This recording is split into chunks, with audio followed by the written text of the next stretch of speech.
As the war in Iran intensifies and continues, you're already seeing a big change at the pump. That's what hurts most people. The price of gas, it's gone up tremendously. Oil prices at this moment are now $90 a barrel. They were at about 92. It's come back just a bit, but they're way up. And with nearly a fifth of the world's oil moving through waters near Iran, any disruption there pushes prices even higher. The United States producing more energy than ever thanks to President Trump's pro-production policies, but global turmoil still affects the market, no question about it. Joining me to discuss this, the Senior Director of Government Affairs with the National Taxpayers Union, Tommy Aiello. Tommy, the price of gas where I am has gone up about 35 cents. I expect it to go up again tomorrow because this is the way this plays out. A lot of folks that are observers of the oil industry say it's temporary, it will stabilize, but if it does not, there will be a political price to pay, will there not? There will. And I think the million-dollar question right now is how long is this conflict going to go on for? It was a short-term conflict. We can see oil prices and gas prices go down just as quickly as they shot up. If it's a little bit longer term, obviously prices and the pain will continue to be felt. And I think what we need to remember is for every $10 increase in the barrel of oil, gas prices rise about 25 cents. Since, the start of the year, oil prices are up $30 a barrel, gas prices up about 40. That indicates to me there's a little bit more pain ahead, but hopefully if the conflict were to end sooner rather than later, that'll mean better news for consumers than right now. Yeah, and as we know, that energy cost is reflected in everything from groceries to anything you buy, anything that moves around in this country, which is everything. And that will not be well received. People want to see better prices. So we'll see how long this hangs on. You're right, $10 equals 25 cents. Some now predicting that oil is going to go over $100 a barrel. Now, there are those that believe America can produce more oil and more gasoline and offset this, but is that realistic?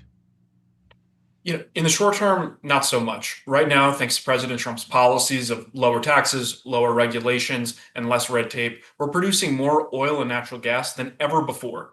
And I think we need to remember that, yes, gas prices are up a little bit right now, and we can't discount the pain that Americans are feeling. But gas prices were at the lowest point in 5 years, thanks to President Trump's policies. Now, what gives me a little bit of hope here is oil traders. They are pricing in a $65 a barrel oil price over the next few months. By August, they believe oil prices will be back down to $65. So in my mind, that indicates to me that Wall Street and investors, they believe oil prices are going to decline over the next 5 months as the conflict sorts itself out. And we're all concerned about inflation. I don't think businesses are going to be making large price adjustments right away. They're going to eat some of those costs in the short term. But again, if this plays out for a longer period of time, that might bleed into the broader economy. But I don't expect it right now.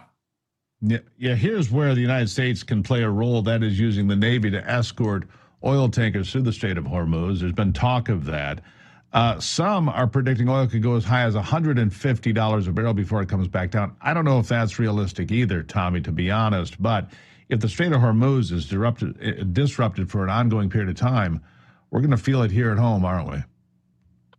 We will. And I think that's why Congress needs to step up a little bit and pass something called a bipartisan permitting reform bill. That'll give American producers the certainty that they need in order to drill, build that energy infrastructure, and bring more oil to market as quickly as possible. Right now, we have radical environmentalists who are abusing the legal system to stop new drilling, new pipelines. All of that hurts American consumers. It hurts us. And of course, hurts the oil and gas workers that power this country. So the sooner we can pass a bipartisan or Republican only permitting bill, the better it'll be for all of us. I agree with that. Tommy, always good to see you, my friend. Have a good weekend. Thank you so much.